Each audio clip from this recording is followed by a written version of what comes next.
महाराज रघु सूर्यवंश में जैसे इक्ष्वाकु अजमेर आदि राजा बहुत प्रसिद्ध हुए हैं, उसी प्रकार महाराज रघु भी बड़े प्रसिद्ध, पराक्रमी, धर्मात्मा, भगवत भक्त और पवित्र जीवन हो गए हैं।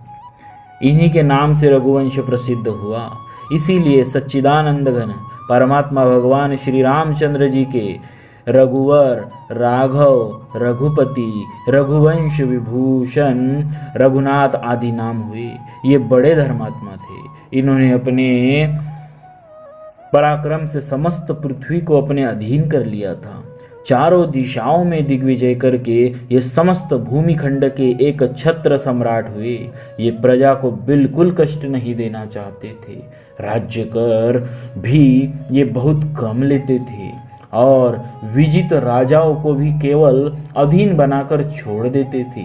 उनसे किसी प्रकार का कर वसूल नहीं करते थे।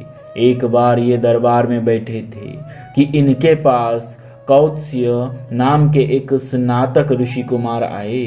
अपने यहाँ स्नातक को देखकर महाराज ने उनका विधिवत स्वागत सत्कार किया।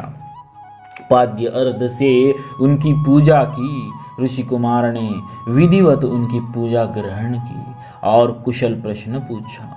थोड़ी देर के अनंतर ऋषि कुमार चलने लगे। तब महाराज ने कहा, ब्राह्मण आप कैसे पधारे और बिना कुछ अपना अभिप्राय बताए आप लौट क्यों जा रहे हैं?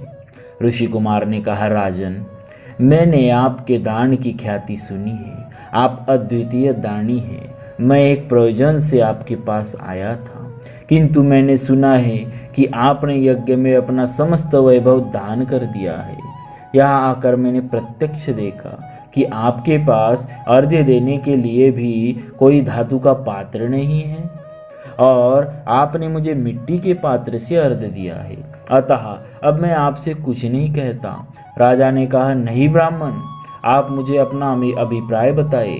मैं यथासाध्य उसे पूरा करने की चेष्टा करूंगा। स्नातक ने कहा, राजन मैंने अपने गुरु के यहाँ रहकर सांगोपांग वेदों का अध्ययन किया। अध्ययन के अनंतर मैंने गुरुजी से गुरु दक्षिणा के लिए प्रार्थना की। उन्होंने कहा, हम तुम्हारी सेवा से संतुष्ट हैं, मुझे और कुछ भी दक्षिणा नहीं चाहिए। गुरुजी के यो कहने पर भी मैं बार बार उनसे दक्षिणा के लिए आग्रह करता ही रहा। तब अंत में उन्होंने झल्ला कर कहा, अच्छा तो 14 लाख स्वर्ण मुद्रा लाकर हमें दो। मैं इसीलिए आपके पास आया था।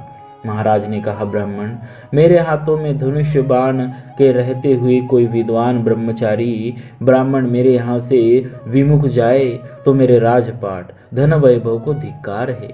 आप बैठिए, मैं कुबेर लोक पर चढ़ाई करके उनके यहाँ से धन लाकर आपको दूंगा।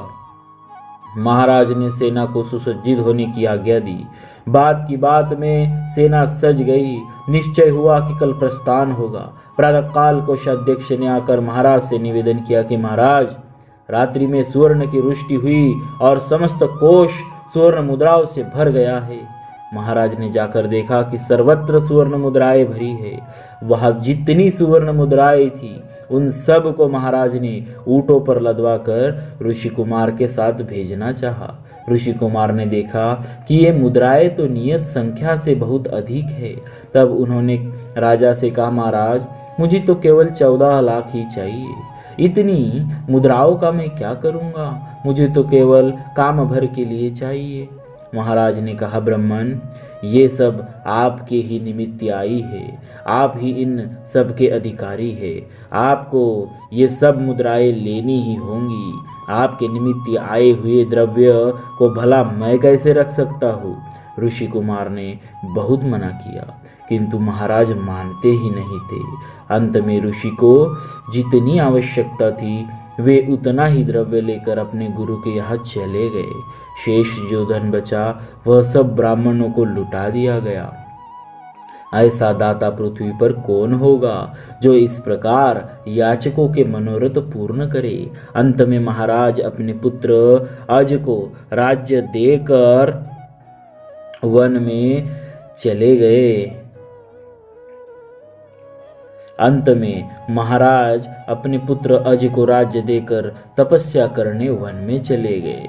अजय के पुत्र महाराज दशरथ हुए, जिन्हें साक्षात परब्रह्म परमात्मा श्री रामचंद्र जी के पिता होने का सौभाग्य प्राप्त हुआ।